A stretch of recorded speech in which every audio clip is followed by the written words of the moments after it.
Welcome everyone. Thanks for joining me again on part 3 of my tour through St. Louis. I know part 3, I don't think I've ever done a part 3 video. But I'm here at the St. Louis City Museum. Just gonna enjoy myself, seeing what's to do out here, and never been in this one before. Never seen the St. Louis Museum. This will be interesting. Check this out. Hands out, fish bite. Well, I don't think that bass is going to bite you too hard. I've caught bass before, never bit me. We're going to walk around this museum. We're going to look at some other things around town today. I know my part 2 video was kind of short. I apologize for that. I was just really tired. My legs were really hurting for all the walking the first day, and I just wanted to go back to the hotel and rest for a while. So that's why I made such a short video. So let's walk around and see what all we can get into. This, no doubt, is probably one of the weirdest museums I think I've been in. You got things you just climb all over, slide around, all kinds of weird stuff in here. So some interesting things is that the Loop building is one of the buildings that have vanished here in St. Louis. It's a real old building, I mean, dating back to like when streetcars roamed the streets and stuff like that, but it was in poor shape when it was abandoned, and they finally had to demolish it because it was in such bad shape. But they managed to spare some of the artifacts of it, some of the structural details of it, saved it and put it here in the City Museum. And you got where it says the Loop building right there, in the front of it. You got this massive bank vault here. And you got these little safety, I guess, deposit boxes and stuff. Like back when like gangsters roamed the land, like Al Capone and stuff. And John Dillinger. Not the first bank vault I've seen. You remember the old bank, the public library? Remember I showed you that?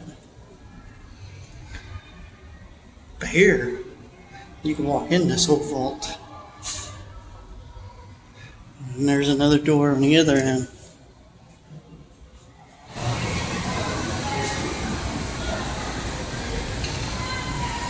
You got more remnants of the building,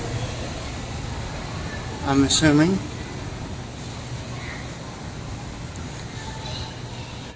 You've got another part of it here.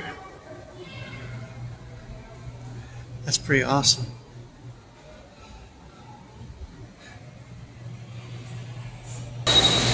This floor is something else though too. Look at this. Looks like you've got like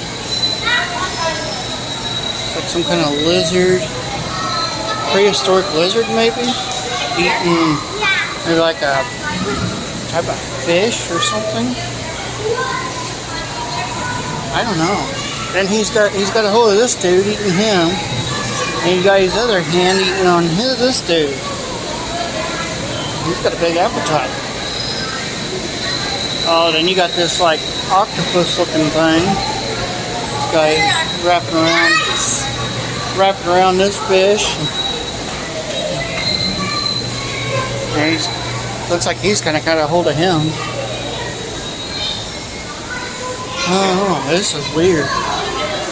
Very crazy. And then it looks like this octopus, or whatever it is tangled up in this other type of monster.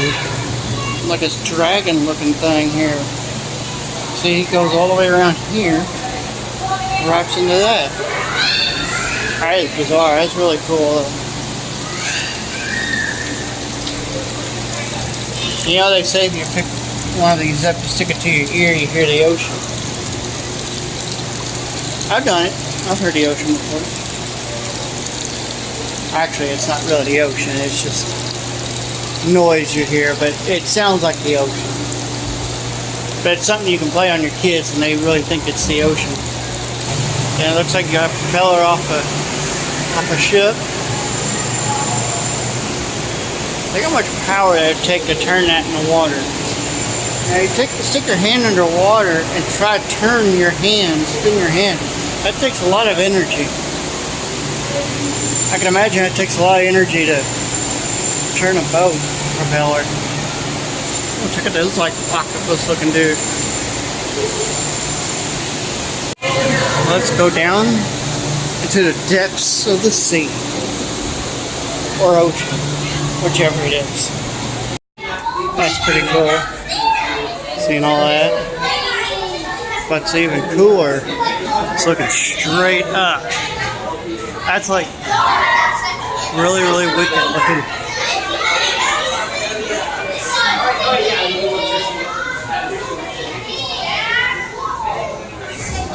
Almost looks like that might have been like just flying out like an apartment building at one time.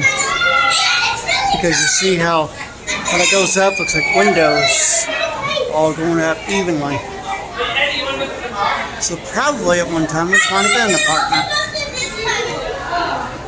But down here there ain't much to, it's hard to see a lot of it. You got this fish dude sitting here. But mainly just a bunch of areas to roam around for kids. I unfortunately get stuck if I try to get in here. Okay, it's time to get out of here. I've already hit my head twice. Let's get back up top where it's a lot more headroom. So, this staircase, like half this museum through here kind of reminds me like steampunk kind of stuff. There's like this rebar is like your handrail for the staircase.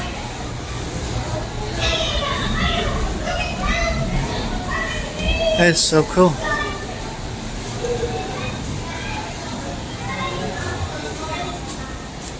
And on it goes into the abyss.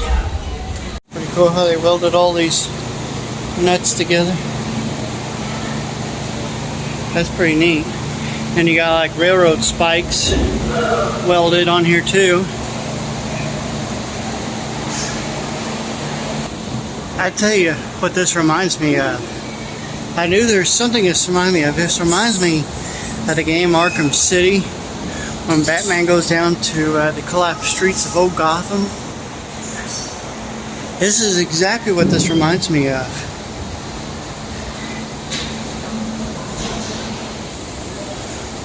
Almost looks like an old slide. Jesus.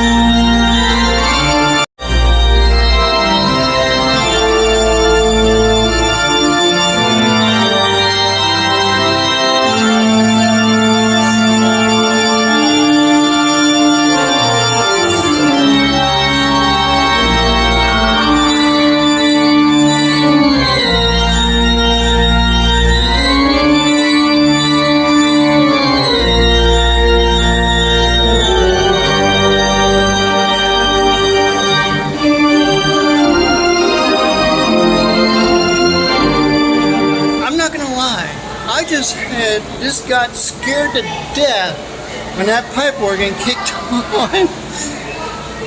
I was not expecting that. That scared me at the death. Sounds really good though. It just scared me to death.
Okay, so now that the organ has stopped playing for a couple of minutes, hopefully I can say this before it kicks on again.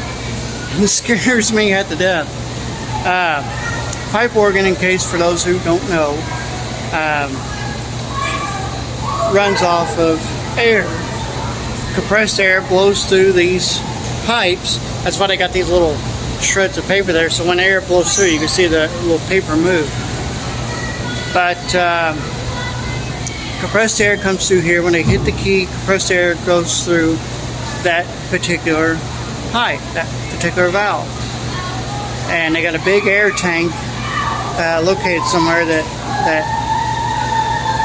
pushes that air through. And of course you got your more base pipes there. And like I said a few minutes ago, you see these vents that are slightly open. There's pipes in behind there too, and that allows the sound to kind of travel out. You see a lot of it in like old churches and stuff like that. It's really, really awesome to hear pipe organs. They got such a great sound. This particular pipe organ, I think, dates back to the 1920s, so fairly young to compare to some of these pipe organs you see date back to 17th century, stuff like that. So that's pretty young pipe organ compared to some. So I gotta give credit to that museum. That's a pretty cool place. And one thing I admire is they recycled a lot of that stuff they use, you know, for structures and stuff like that, is all recycled material. So I find that really, really cool. You know, a lot of these videos I do and everything, I enjoy doing it, but it would not be possible, and I've made mention of this before on social media, it would not be possible for me to have the freedom to walk around and do what I do if it hadn't been for the sacrifice that our armed forces have done. And I feel that I don't do this enough, but I feel it's respectful if I pay respects to the military, all the men and women who have sacrificed their lives or have put their lives on the line to give me the freedom to do what I do. Enjoy roaming around in these states and being able to video.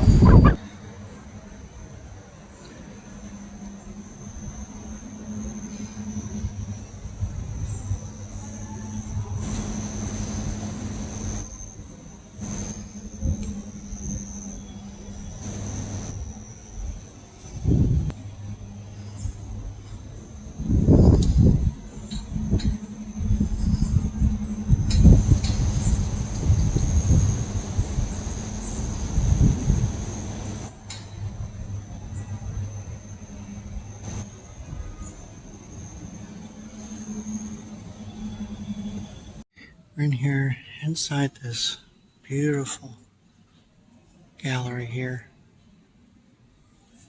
Here's one of the rifles they used back during like Civil War.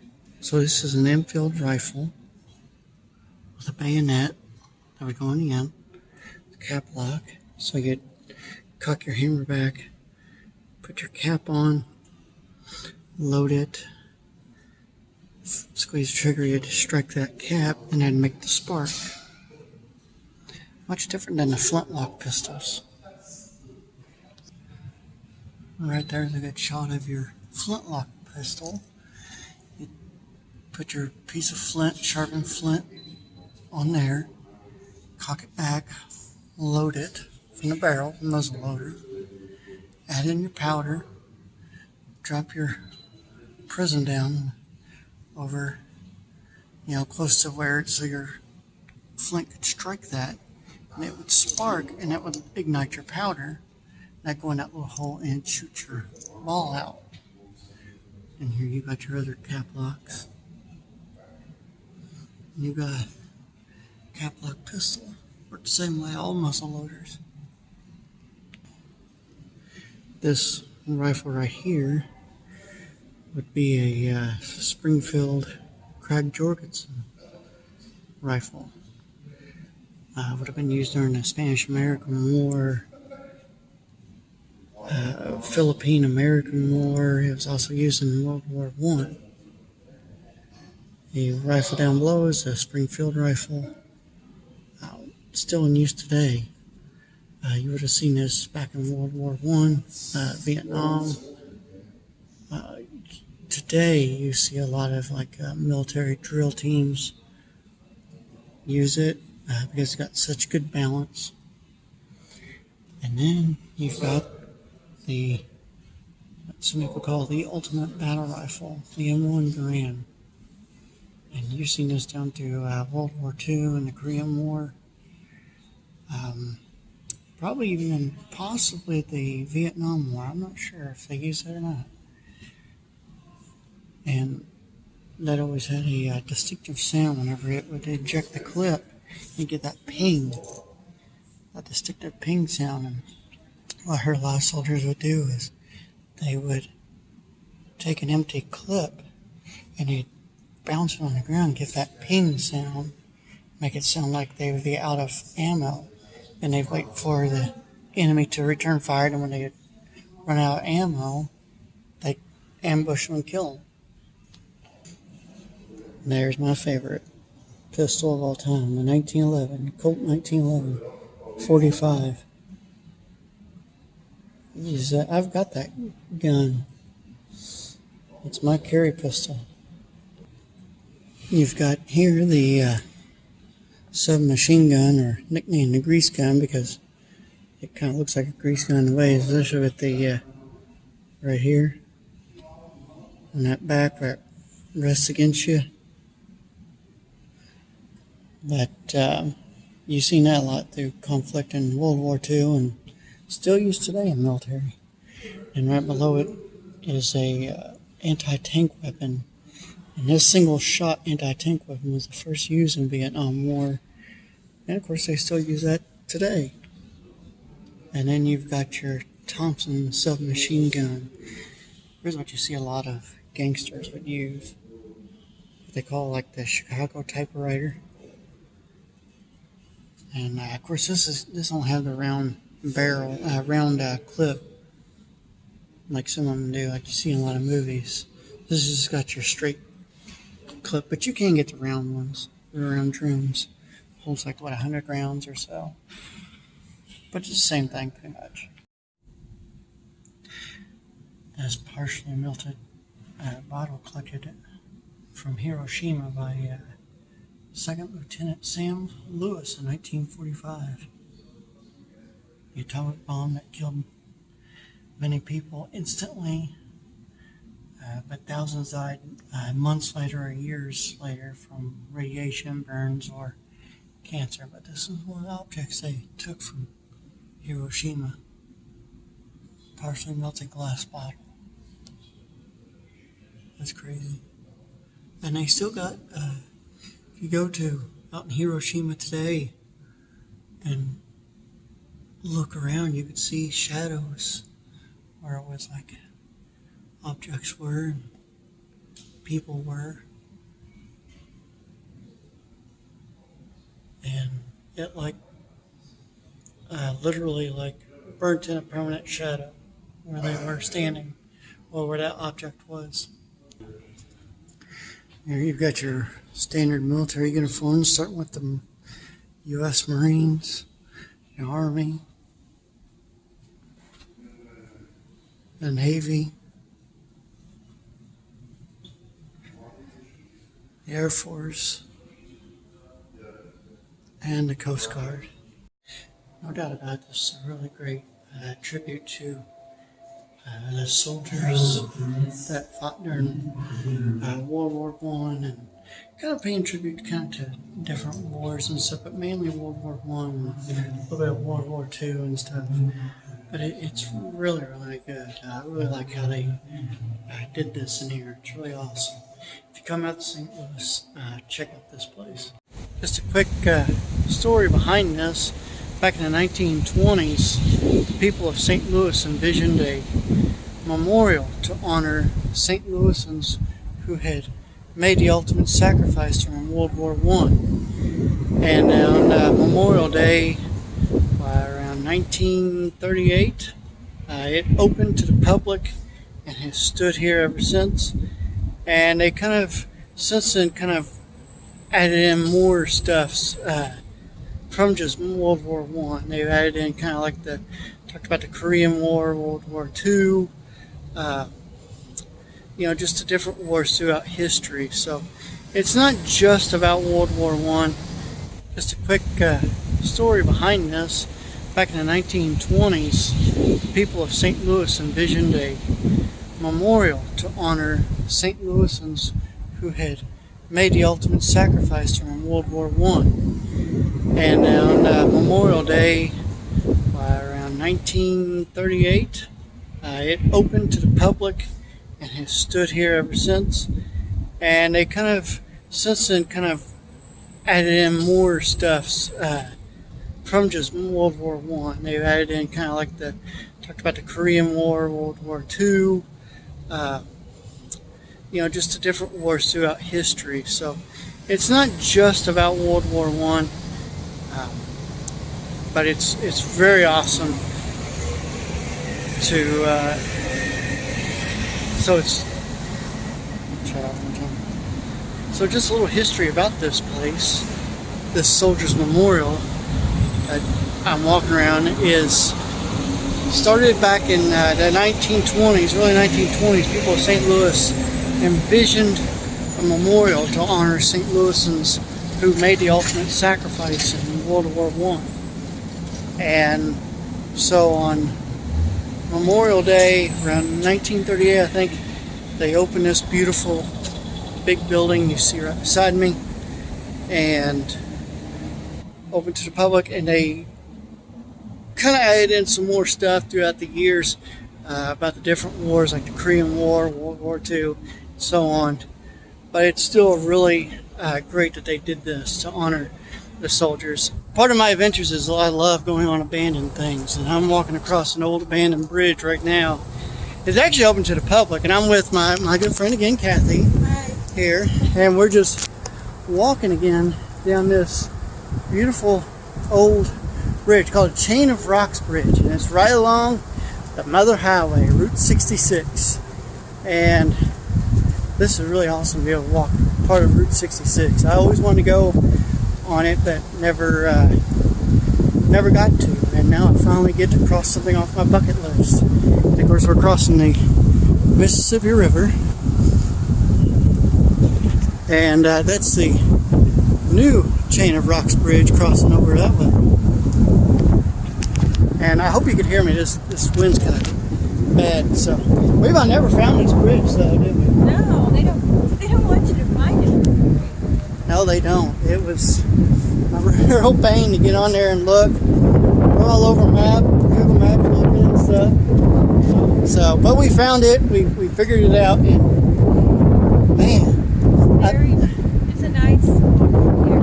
If you have a hot day, there's always a breeze. It's always a nice cool walk here. Yeah, I agree. It's very windy up here. It was like on the Big 4 bridge. I walked across. It was real windy and everything. And I really liked walking across it. And it was an old train bridge that sat for a long time. And then they finally turned to a public bridge to walk on like this. So this is really cool, though. You can still see the original concrete road that they used.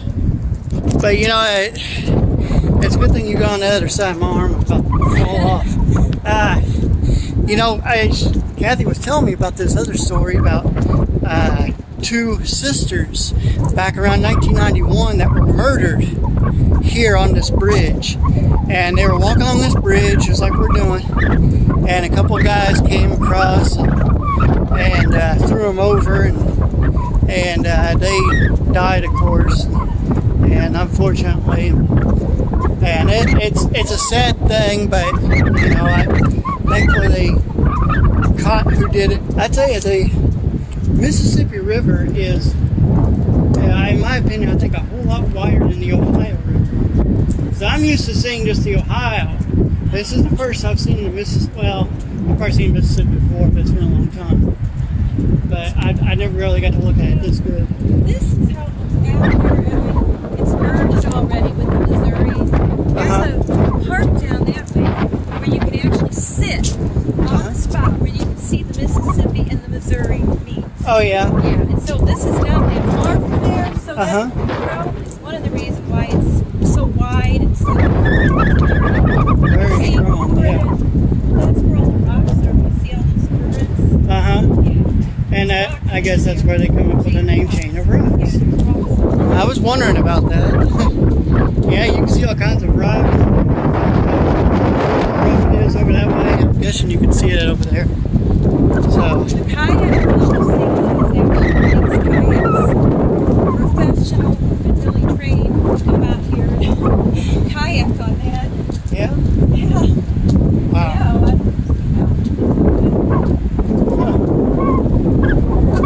I don't know if you could see this. We were just walking and talking here a second ago, and you can see the arch way over yonder over there. Let me see if I can zoom in on it. And yeah, you can see it. I'm gonna get my finger in the shot here. It's way over in here. You can see an arch sticking up. That is so awesome. Gives you a good idea how high up that is. But that's really awesome. It'd be really awesome though. Kathy was, talking just a second ago. It'd be so cool though if they turn this into like houses, like, you can rent out and stay the night in or something. Yeah, I don't think you see. Because they look like little castles, out there. And especially that one over here. That looks like a little castle. You But could it's... probably Google that and see, but there's a story behind those too. There's a story behind everything. Like I've said before, everywhere you look, there's history. It's really cool. You walk down through here and you can see old remnants of this bridge from back then. You see this old street light right there, and where the power cables used to run across. And this bridge closed back in, and this bridge closed back in the late 60s. And they was going to tear this place down. It was going to be gone. And in like 1975, I think they planned on demolishing it. And then by 1980 or so, they decided it was too expensive to tear down. So they scrapped it, the idea of tearing it down, and just left it and turned it into a public walkway, which I'm glad they did that. It is pretty cool, but boy, it's a long bridge. I think it's a mile-long bridge, so it's got to be long if you're going to cross the Mississippi. It's a big bridge and a big river.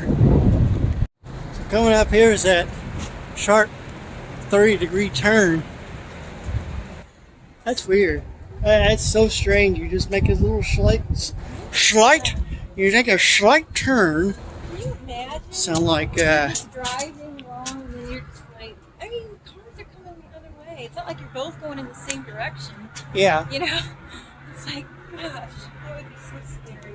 Maybe they had signs at the time to let you know, but it's probably doubtful that they had signs, because they didn't seem like they cared as much back then as they do now with stuff. I never heard there was signs. What year did you say this closed? Closed, I think, if I recollect, about the late 60s. Mid to late 60s, I think it closed. And then about the 1980s, they opened it up, I think, for the public to walk on. I don't think I ever drove across it. Yeah. I don't think I did. This is really unique. This is really something else. So we were talking about the two sisters that were killed here on this bridge, and here's a plaque, and kind of a memorial plaque for them. So I'm guessing maybe this is the spot where maybe it happened. I don't know. I have not. This is all new to me. I have not really got to read up on any of this. Because they're tight. I didn't know this. You're fine. But and then she, Julie Carey, one of the sisters, she wrote this poem. It's a great poem.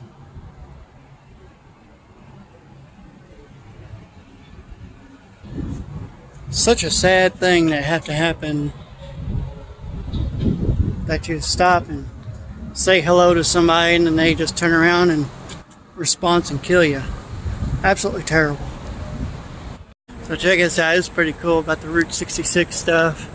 Sad that people had to be idiotic and go stealing things off the sign. Stole one of the 6s and have almost all the court. All anybody would do what somebody did to the world.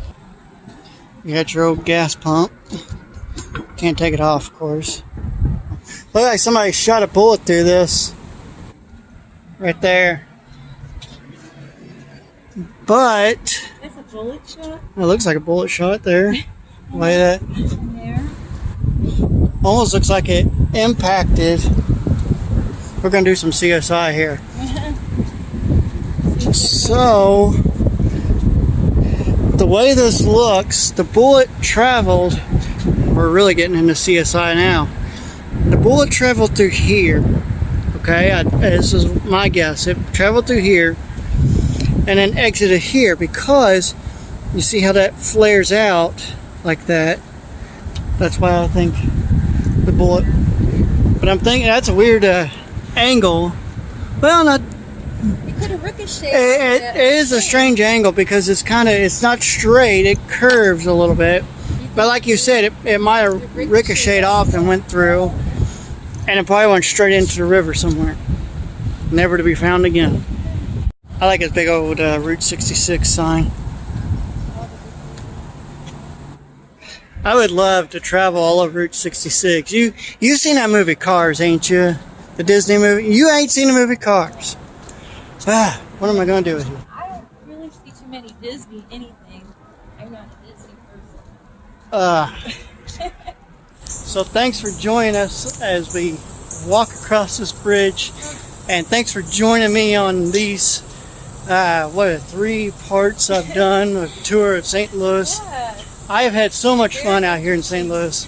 A big thanks to Kathy for telling me about this bridge and joining me too. I've had some fun. We had some good fun walking around town and seeing the shops out there and some interesting people out here in St. Louis. There's no doubt about that. But For sure.